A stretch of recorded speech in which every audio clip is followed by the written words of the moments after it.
দেশে কোনো স্বৈরাচারী নাই, নাস্তিক নাই, বেঈমান নাই। আগামী দিনে এই দেশেতে কোরআনের শাসন চলবে। কথা বলেন ঠিক কিনা? কথা বলেন ঠিক কিনা? কারণ দেখেছেন আগামী কালকে ডক্টর মিজানুর রহমান আজহারি লালমনিরহাটের ময়দানে আসতেছে। আগামী কালকে লালমনিরহাটে আসতেছে ডক্টর মিজানুর রহমান আজহারি, যুবকদের আইডল আসতেছে। একদিন আগ থেকেই পুরা মাঠ ভরপুর হয়ে গেছে, আলহামদুলিল্লাহ। এটা কিসের ভালোবাসা? কোরআনের ভালোবাসা। কথা বলেন ঠিক কিনা? কারণ দেখেন এই দিকে যে আজকে লোকগুলো এসেছে, অন্যান্য নেতারা যদি আসে কোনো কিছু দেয়, টাকা দেয়, তারপরে মানুষ জমা হয়। কিন্তু এদেশের মানুষেরা, মুসলমানেরা, তারা কোনো টাকার জন্য যায় না, শুধুমাত্র কোরআনকে ভালোবাসে। কথা বলেন ঠিক কিনা? তার বাস্তব প্রমাণ হইল ডক্টর মিজানুর রহমান আজহারি। কথা বলেন ঠিক কিনা? আজহারির মাহফিলে লাখো মানুষের ঢল, লাখো যুবকের ঢল।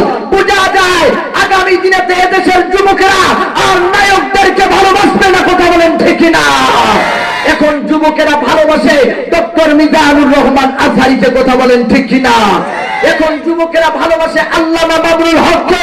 এখন যুবকেরা ভালোবাসে আল্লামা হাফিজুর রহমান সিদ্দিকীকে। কথা বলেন ঠিক কিনা? কারণ এদেশের যুবকেরা এখন উলামায়ে কিরামদের ভালোবাসে। কথা বলেন ঠিক কিনা?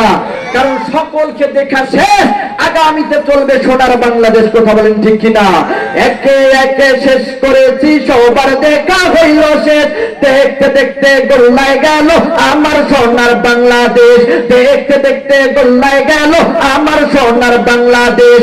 একে একে শেষ করেছি, সবার দেখা হইল শেষ। দেখতে দেখতে গোল্লায় গেল আমার সোনার বাংলাদেশ। দেখতে দেখতে গোল্লায় গেল আমার সোনার বাংলাদেশ। কেউ দিল না, সবাই নিল, আমরা যে কলুল বলো। সারা বছর নেই না খবর, নির্বাচনে খুব দরদ। আর নেতার পিছে ঘুরতে ঘুরতে চোতার তলা খাইতে করছে। দেখতে দেখতে গোল্লায় গেল আমার সোনার বাংলাদেশ। স্বাধীনতার বেশ পড়িয়ে, স্বাধীনতার বয়স পড়িয়ে অনেক বছরে পা দিলাম। নেতারা তো সবে পেল, আমরা বলো কি পেলাম? শান্তি লাগি কান্দা মোড়ে, শান্তির কোনো নাহিলে। দেখতে দেখতে গোল্লায় গেল আমার সোনার বাংলাদেশ। কথা বলেন ঠিক কিনা? আগামীতে কোরআনের শাসন চলবে। কথা বলেন ঠিক কিনা? আপনারা আছেন তো ইনশাআল্লাহ? সময় দিবেন আপনাকে? আমি চলবে আলোচনা? বুকটা চলে? কোনো সমস্যা আছে? কিন্তু বলেন তো, এখনকার যে কোন যুবক ভাইরা ঘুরে ফিরে বেড়াইতেছে। কথা বলেন ঠিক কিনা? এখনো কিছু কিছু